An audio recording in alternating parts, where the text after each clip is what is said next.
Assalamualaikum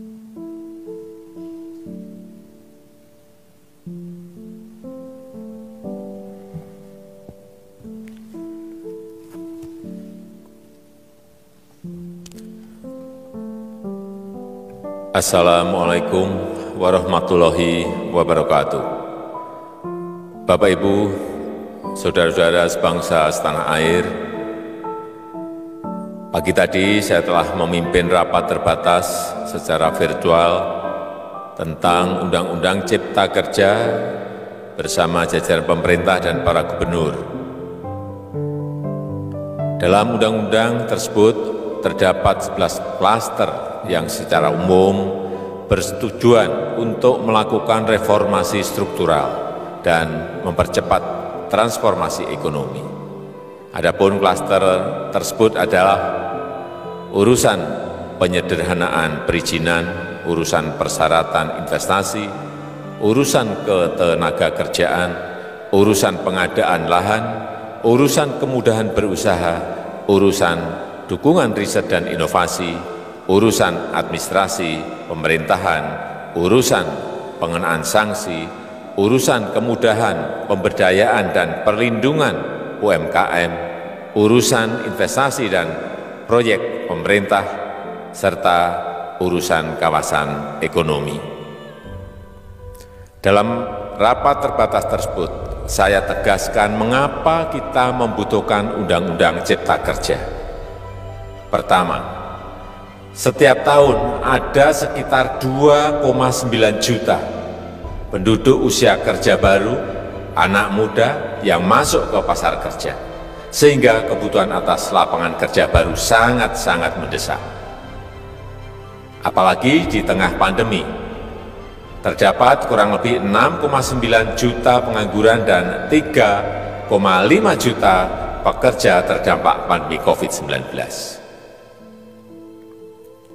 Dan sebanyak 87% dari total penduduk bekerja memiliki tingkat pendidikan setingkat SMA ke bawah, di mana 39% berpendidikan sekolah dasar, sehingga perlu mendorong penciptaan lapangan kerja baru, khususnya di sektor padat karya.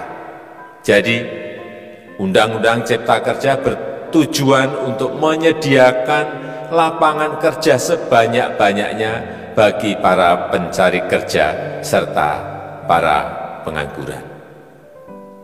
Kedua, dengan Undang-Undang Cipta Kerja akan memudahkan masyarakat, khususnya usaha mikro kecil, untuk membuka usaha baru.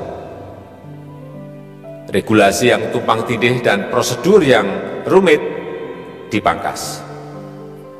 Perizinan usaha untuk usaha mikro kecil UMK tidak diperlukan lagi, hanya pendaftaran saja. Sangat simpel. Pembentukan PT atau perseroan terbatas juga dipermudah. Tidak ada lagi pembatasan modal minimum.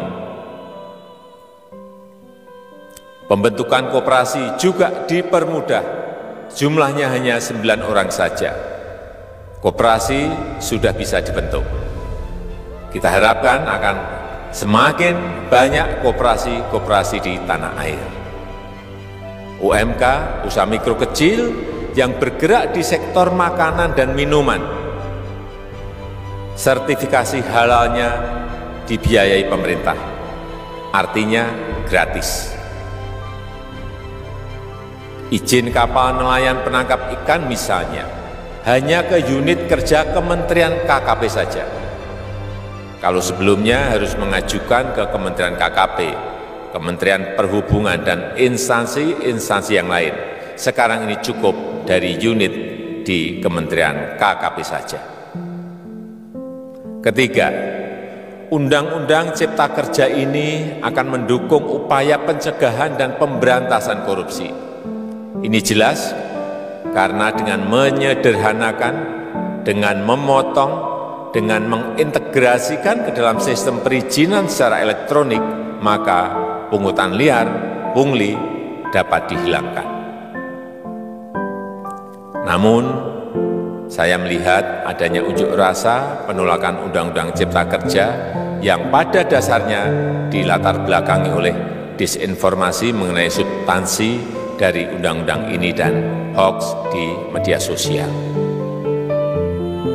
Saya ambil contoh, ada informasi yang menyebut tentang penghapusan UMP, upah minimum provinsi, UMK, upah minimum kota kabupaten, UMSP, upah minimum sektoral provinsi. Hal ini tidak benar, karena faktanya upah minimum regional, UMR, tetap ada. Ada juga yang menyebutkan bahwa upah minimum dihitung per jam. Ini juga tidak benar. Tidak ada perubahan dengan sistem yang sekarang. Upah bisa dihitung berdasarkan waktu dan berdasarkan hasil. Kemudian adanya kabar yang menyebutkan bahwa semua cuti sakit, cuti kawinan, cuti khitanan, cuti baptis, cuti kematian, cuti melahirkan dihapuskan dan tidak ada kompensasinya. Saya tegaskan juga ini tidak benar. Hak cuti tetap ada dan dijamin. Kemudian apakah perusahaan bisa mem-PHK kapanpun secara sepihak? Ini juga tidak benar. Yang benar, perusahaan tidak bisa mem-PHK secara sepihak. Kemudian juga pertanyaan mengenai benarkah jaminan sosial dan kesejahteraan lainnya hilang. Yang benar, jaminan sosial tetap ada. Yang juga sering diberitakan tidak benar adalah mengenai dihapusnya AMDAL, analisis mengenai dampak lingkungan. Itu juga tidak benar. AMDAL tetap ada.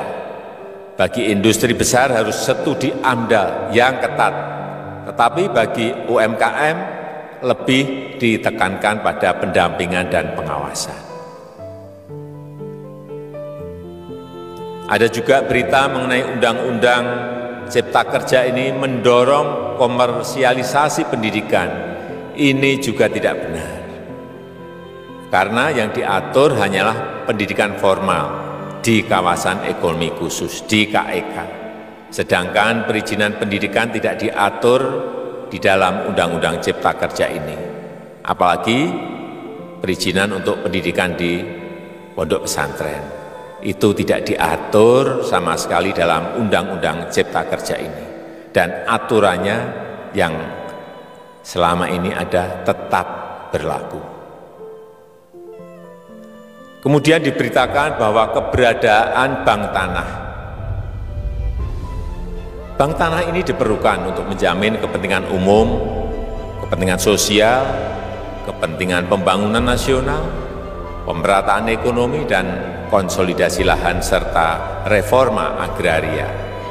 Ini sangat penting untuk menjamin akses masyarakat terhadap kepemilikan tanah, kepemilikan lahan, dan kita selama ini tidak memiliki bank tanah. Saya tegaskan juga bahwa Undang-Undang Cipta Kerja ini tidak melakukan resentralisasi kewenangan dari pemerintah daerah ke pemerintah pusat. Tidak ada. Perizinan berusaha dan pengawasannya tetap dilakukan oleh pemerintah daerah sesuai dengan NSPK, norma, standar, prosedur, dan kriteria yang ditetapkan pemerintah pusat. Ini agar dapat tercipta standar pelayanan yang baik di seluruh daerah, dan penetapan NSPK ini dapat nanti akan diatur di dalam PP atau peraturan pemerintah. Selain itu, kewenangan perizinan untuk non-perizinan berusaha tetap ada di Pemda, sehingga tidak ada perubahan.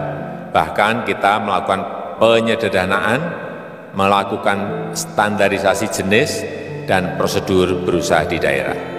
Dan perizinan berusaha di daerah diberikan batas waktu. Ini yang penting di sini.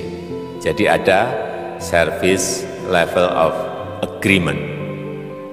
Permohonan perizinan dianggap disetujui bila batas waktu telah terlewati. Saya perlu tegaskan pula bahwa Undang-Undang Cipta Kerja ini memerlukan banyak sekali peraturan pemerintah atau PP dan peraturan presiden atau Perpres. Jadi setelah ini akan muncul PP dan Perpres yang akan kita selesaikan paling lambat 3 bulan setelah diundangkan. Kita pemerintah membuka dan mengundang masukan-masukan dari masyarakat dan masih terbuka usulan-usulan dan masukan dari daerah-daerah. Pemerintah berkeyakinan melalui Undang-Undang Cipta Kerja ini jutaan pekerja dapat memperbaiki kehidupannya dan juga penghidupan bagi keluarga mereka. Dan kalau masih ada, jika masih ada ketidakpuasan terhadap Undang-Undang Cipta Kerja ini, silahkan mengajukan uji materi atau judicial review melalui MK, Mahkamah Konstitusi. Sistem ketatanegaraan kita memang mengatakan seperti itu. Jadi, kalau masih ada yang tidak puas dan menolak, silahkan diajukan uji materi ke MK.